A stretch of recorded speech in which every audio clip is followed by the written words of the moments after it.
1 Julai 2025, hari ini rasmi bank mula cukai duit simpanan kita. Anda tak berbelanja, tapi duit tetap kena tolak.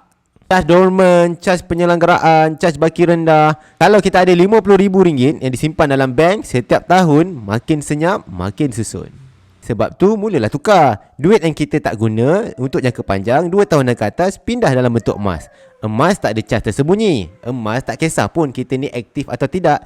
Dan emas tak boleh dibekukan oleh sistem.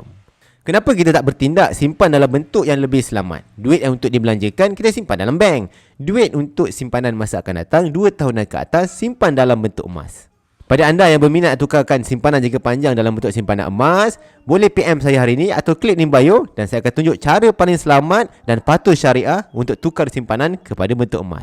Sekarang bukan soal untung rugi. Cuba fikir, kita simpan duit dalam bank, siapa yang pakai sebenarnya? If you learn something, please comment.